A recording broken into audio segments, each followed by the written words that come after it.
smiley one because it lifts your larynx up. And mostly people need that. I mean, as I'm talking to you now, actually my larynx are low. And it's much, much harder to sing when your larynx are low, because in this speaking position, retraction and twang and anchoring, but particularly retraction and twang, don't really exist. Okay, and I think I did this last week. You know, it might sound gorgeous when I talk to you like that, but if I sing to you like that, I really can't get anything happening. Steal away, steal away, steal away. So I get that kind of fluffy thing that I showed you before. So I use the silent smiley breath because your larynx will come up and they're going to work much more efficiently, and it's much more natural to have retraction and twang and anchoring in the equation when your larynx are up high. Okay. So that's why I use the happy one. But there is another occasion when, pardon me, backtracking slightly. One of the reasons I use the happy one, I mean, yes, because you've got that thing going on here, like it's smiling down here, is because there are two states in which your false vocal folds will automatically retract. And one of them is laughter.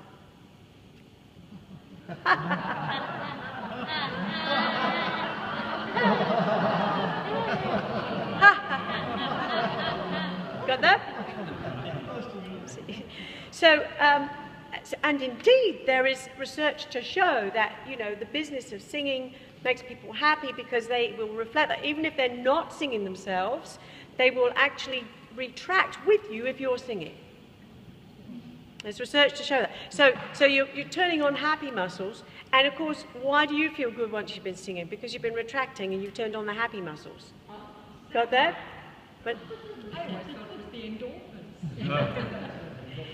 So it's a response, it's an auto-response. Now the other situation in which most people will retract is actually the opposite.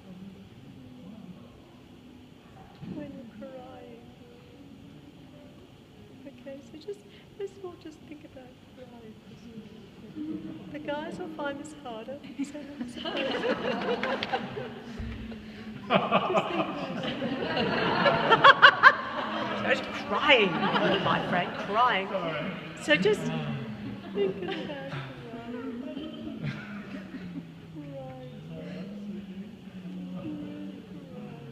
Now, now think about that. Just do that again. You don't have to make any noise, but just, you feel the same sensation as you did when I got you to go he, breathing in out. Just do that again.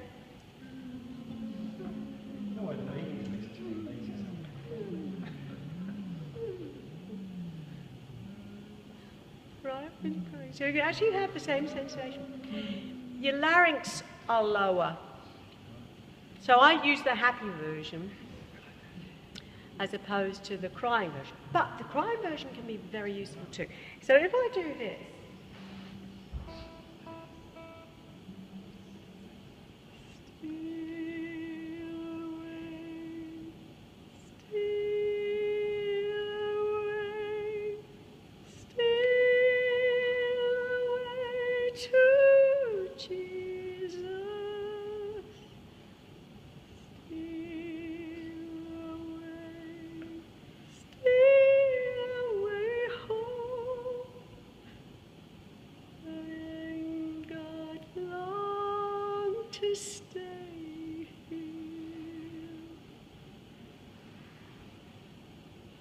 So, how did you react to that? Funny that. So, can you hear how that's very clear tone though, isn't it? Very, very clear tone. And we might play with that song. I've deliberately chosen this E natural because it puts it in the middle of everybody's voice, and you don't have to think too much about this sort of stuff. The women are already in this when you go steal away, already in that position. Okay? Okay, so do we all know this tune? And I want you to really send up the sorrow. Steal, go.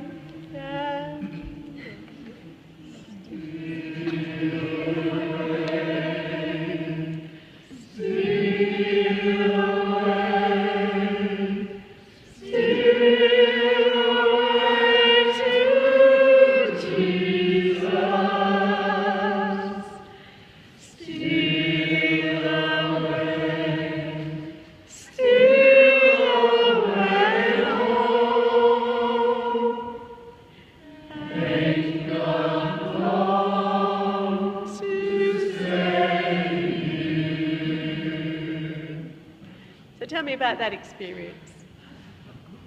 Felt good. I tell you, your voice works very efficiently in the crying position. Yeah.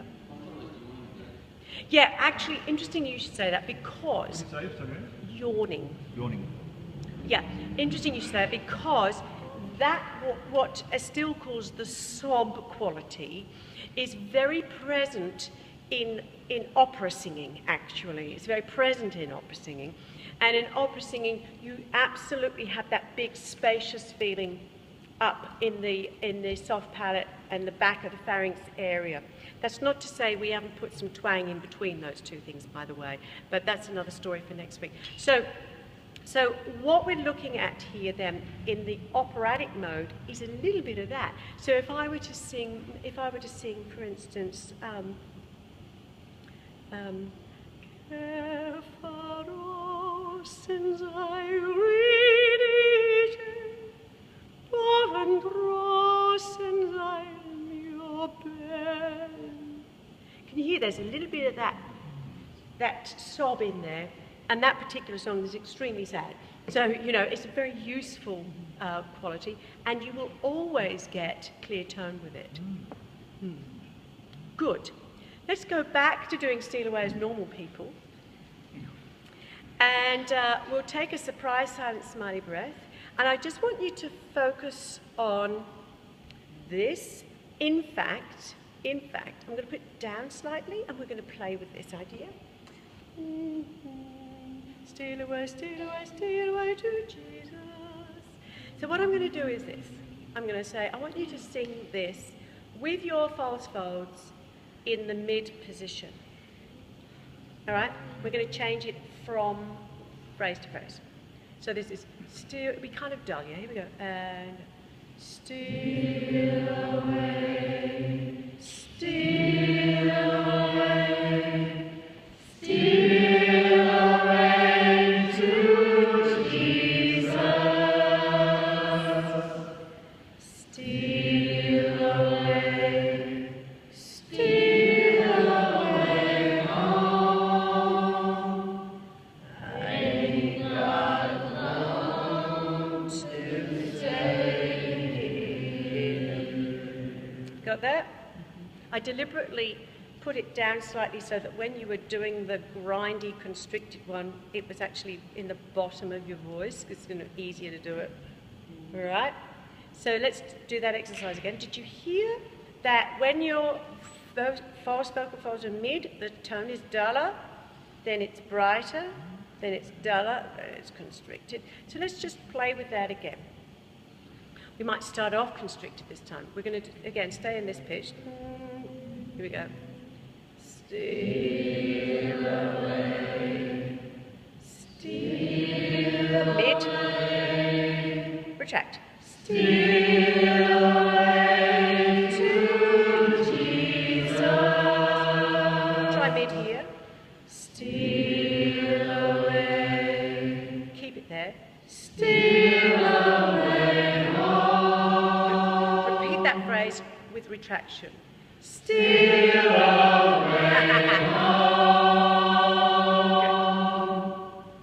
I ain't got long to stay here. Got that? Got that? So you're moving them around, and you can't feel them moving around. You can hear them. Problem is, once you've heard them, it's too late. Okay?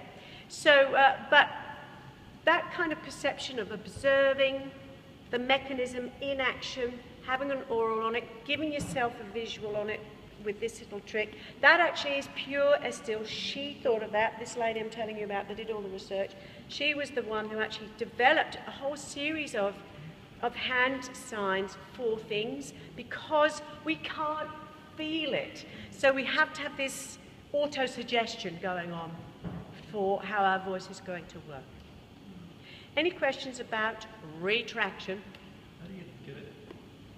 That split up, Oh, okay, so... If I speak in public and stuff, I don't do it. Yeah, of course.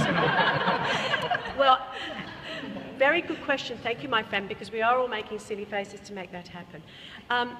The truth is that until you can actually do the manoeuvres without the silly face, you actually haven't mastered the manoeuvres. But to be honest, because of this lack of tangibility, very frequently I'll say to people, look in the mirror, scrunch your nose up, you're going to get some twang. Because you're trying to teach the inner workings what to do. So you're trying to create muscle memory from here down, even though you can't actually feel that happening. If you're a dancer, you can. You've got a mirror, you do that, and you go, oh, yes, good. I've got it all symmetrical. Yes, very nice. Yes, la la. But we can't do that. We can't see it. So what we often use is external things. You know, I say to you, the surprise, silent, smiley breath, up go the eyebrows, the smile happens. Yeah, off we go, and you get a bit of a crazed hyena look to make the inner workings happen. So can we do it without? Yes, we can. So I'll just show you this. I'll go back to here.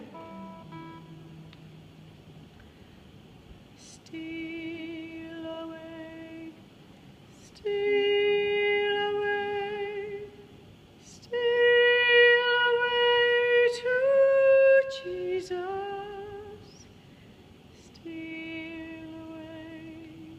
Steal away home. I ain't got long to stay here. So not that much happening on my face. I mean, I kept it as blank as I could too, rather than try and express it. So you can see that I can actually still make a retracted sound without making a stupid face. So it's visualising it, really, as it's... Yes, yes, yes, yes. And It's like the sound comes out of the cheeks, though, doesn't it, from the mouth? yeah. I mean, the whole face seems to be engaged in that sound. Yes. It's not coming through here. Yeah. Yes. I mean, clearly it is, because that's the only way it can get out. But yeah. Yeah, yeah, that's right. Mm. And we often talk in those kinds of perceptions too because of this lack of tangibility. You know, I mean, I'll just say a little thing to you because a lot of people talk about chest and head voice. Have you heard those expressions before? This has got nothing to do with retraction, by the way. I've just lately coined a new term. It's called neck voice. Because actually, your voice is only ever neck voice. It's never chest voice or head voice, it's neck voice. And there are perceptions around, actually what I was telling you about with the thyroid tilting. When the thyroid is in this position, that's what people call chest voice. And when the thyroid is in this position, that's what they call head voice. Okay? So observing the sounds that people say of those things, that's actually what's happening. But it's happening here. It's not happening here. It's not happening here. It's happening here. It's neck voice. And the tilting, is that something that's subconscious, or is there a way that we can kind of consciously manipulate that to help us? You can consciously manipulate every single structure in your vocal folds, in your vocal tract, independently. It is possible to do that. And when you study a stills research, a certified course instructor will get you to do each of those manoeuvres absolutely separately. Yes. Of course, things tend to happen simultaneously with those things, but they try and go, okay, only tilt your thyroid. Do nothing else. It's hard graft. You gave us a list of singers that don't retract. Can you give me 3 or 4 famous singers that do? Well, I talked about John Farnham, and he's amazing. Lots of girl singers are fantastic. Alicia Keys, wow. The late Amy Winehouse, gorgeous girl called Paloma Faith. Katy Perry. I would say that young women, a lot of young women, actually don't know how to do this maneuver. So they actually write their songs very low and then they'll peep out a note that is deliberately falsetto. And that's because they don't know how to do that. And I have a theory on that. And the theory is posture. Because most young people now are like this. Or like this. Oh, sorry. I can't, I've never been able to do it. So their posture's like this. So actually the mechanical workings of the voice are impeded greatly by this, and this action is very difficult to happen. And so young women are now actually writing songs to accommodate the fact they can't do that. So you've got the bottom end of their voice, that's okay because the thyroid is in this position. They can't do that, so they go into falsetto. And it's a little note that they peep out up here. Peep, peep, in falsetto at the top of the song. You'll see it, you'll have a listen to it. Taylor Swift is one. Taylor Swift is one. I can't remember their names. Girl who sings that horrible song called Bubbly.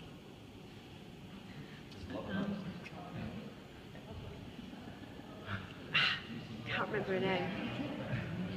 Can't remember her name. It's a dreadful song. I come across these songs, you know, and I quickly forget them.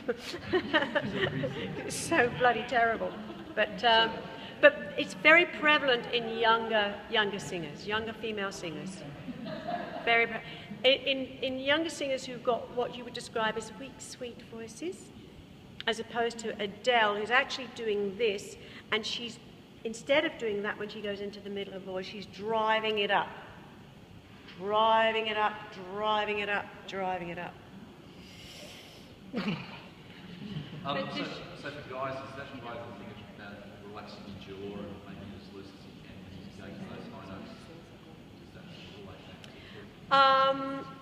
Well, when you're going for high notes, you actually need, we haven't talked about high notes. You need to double retraction when you're going to high notes, and when you go to high notes, you need to do, and actually that's anything but relaxed. Can I just ask you a question? Does everyone have the ability to Yes. do everything the same? Yes, they do. Some more than others. There are some people who are naturally gifted tennis players. I'm not one of them. But I could. If I put my mind to it and I had someone telling me what to do, I could play tennis. Sorry, last week, Kate, you were talking about all the air that we breathe out has come out through our mouth. Yes. Not through our nose. No. And I was doing a little bit of practice through the week, and I could often, you did this, and you could feel The airflow was being interrupted. And I thought, I tried again and again, but I kept getting air coming through my nose. Well, a lot, obviously, but it made a difference. Yes. So, is this to do with retraction? Nothing to do with retraction at all. Sorry. No. So retraction is absolutely something that sits inside your little house where your larynx are down there. True vocal folds, false vocal folds over the top. We want to get them out of the way. So they're down here. What you're talking about belongs up here. How is that happening? And if I'm supposed to be retracting properly, which I thought I was doing, Yes. there was still a little bit of air. Yes. Yeah. It is a separate mechanism. What you're getting is here's your soft palate, here's your pharyngeal wall. Now, if my soft palate is away from the pharyngeal wall, I've got air coming out through my mouth, I've got air coming out through my nose. So that way I'll get, and if I do this, so I've got my soft palate and I've put it up against the pharyngeal wall,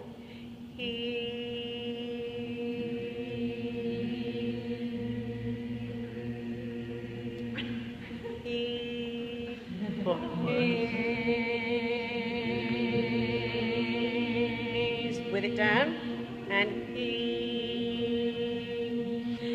if in doubt about that one, I mean, this is a whole lot, but it's nothing to do with the retraction mechanism. Okay? Yep, sure. If your neck voice is what it is, does that mean you can sit down to sing? Because I've always heard you're supposed to stand up to sing, not sit at the piano and sing. Yeah, look, it's absolutely true that all the sound that you are making is being made here, and the quality of that sound is affected by what happens to those sound waves when they leave the true vocal folds. Right? Now, if you're sitting like this, then the tube itself has been skewed. So if I'm sitting and playing the piano like this, it's going to be much harder to sing. And obviously I'm not going to stand and look like that, am I? The other thing that we have to bear in mind is that with singing, we want less air, and in order to do that, we're going to go for anchoring, which means you've got to pull down to the floor, and that's very difficult if you're sitting down. It's not that you can't sing sitting down. You'll see people do that all the time. It's just, it's more difficult. And you're going to find anchoring much, much harder if you're sitting down, unless you're very attentive to how you're sitting down. Actually, I have to applaud your musical director, because you stand, my word, you stand pretty much all night. You don't even have to, maybe a bit of artwork over there and then you come over here, I don't know. But the fact that you do a lot of singing standing up is very, very good. It's very good.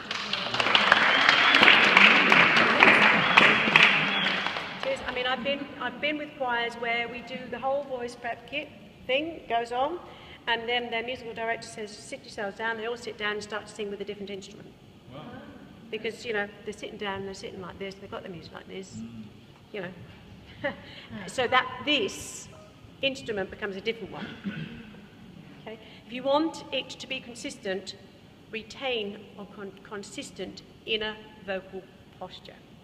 This week, your homework is to locate retraction through the little exercises I've given you, with that he, breathing in and out silently, feeling that sensation, just using and thinking about